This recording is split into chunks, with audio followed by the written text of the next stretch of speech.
sent me a message and she said, there is a dog that is really, really skinny, looks like it's dying. And I said, well, send me a photo, you know, and a location. Don't just tell me that there's a dog that's dying somewhere. And when she came back, the dog had actually died. And she was in tears, you know, and I'm like, yep, that's the reality of Nusa Penida. So people who are really sensitive animal lovers, they come here and they really get upset and they go around, they feed the animals and they ask for like the vet's number so that they can get treatment for mange and stuff like that. So there's a lot of dogs that need help.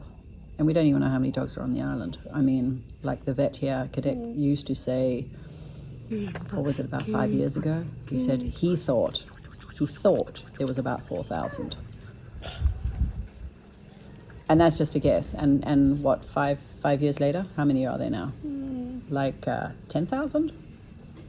How many? Probably not that much because you sterilize a lot of them. But not a lot. We're not sterilizing enough. We're nowhere near sterilizing enough to like keep the numbers down. And a lot of times in rescue, I've seen this in Australia. A lot of rescues fight with each other.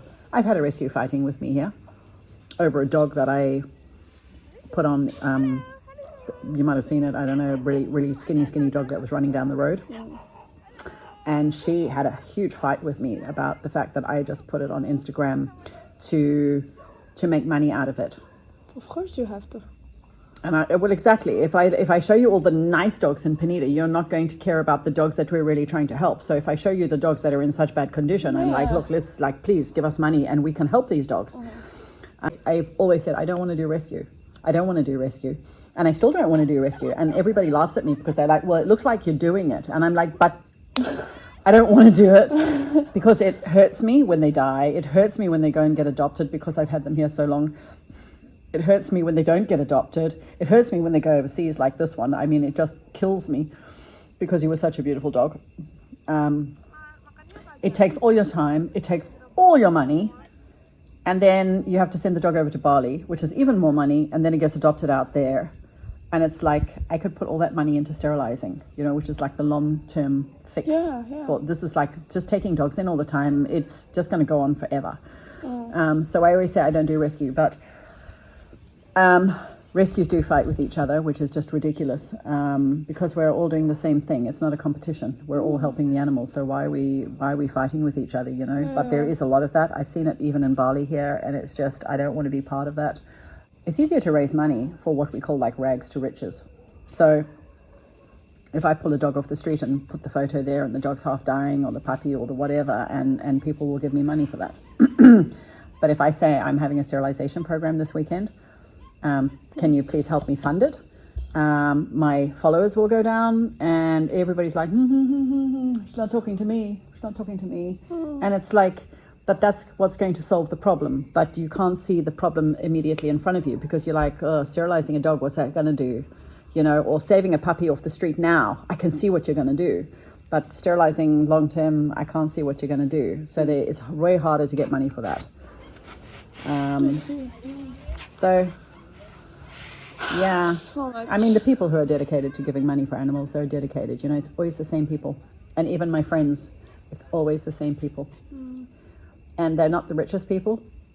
They're just always the same people. There's people that give and there's people that don't give. And the people that never give. And the people that give always give. It's really weird. My gardener walked past with a hose pipe and he was going to water. And then he comes back and he's like, "Dua anjing di sana." And I'm like, on the phone, I'm like, "Oh, look at that. We just got 2 dogs dumped outside." And he's like, "You want me to go and get them?" And I'm like, "Yeah, okay." And then while I'm talking to my friend, I mean, this is a stupid modern age, right? While I'm talking to my friend, you know, I'm hitting the record button and following him, you know, and he's like climbing over the wall and you know, I'm standing there recording him coming back and handing me the puppies, you know, because that's all we do now, you know. It's like rescue with one hand and record with the other hand so that I can show everybody what I'm doing to get the money. And, you know, it's pathetic, right?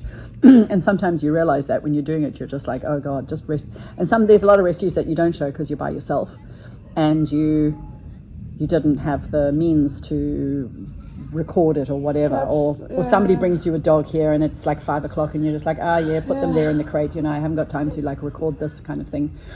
But that's the weird life about it. But rescuing, you can get easier money than sterilizing. Sterilizing, people just don't see like it's a fire. You know, they don't like see the big issue.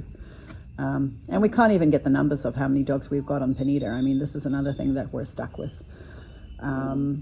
Because we've now, through the vet, have contacted the Kanton Dinas in Klung Kung, and we're trying to find out how many dogs they have vaccinated for rabies here in April.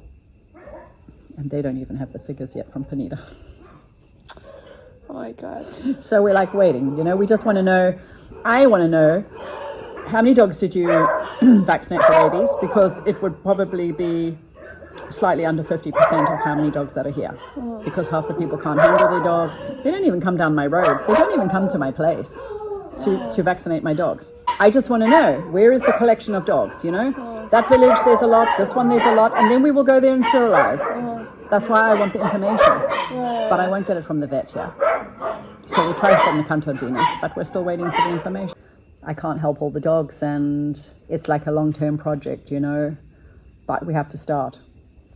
So, yeah, it's on one of these, I think it was the Millie story. Millie, somebody, I don't know where they're suddenly getting picked up from, but you'll do the story about Millie, and a month later, suddenly you're getting likes on the story, which is like, you know, you've done another 6 after that, and then suddenly this one's being picked up, and obviously people are sharing it somewhere, and it's going kind of like sort of mini viral.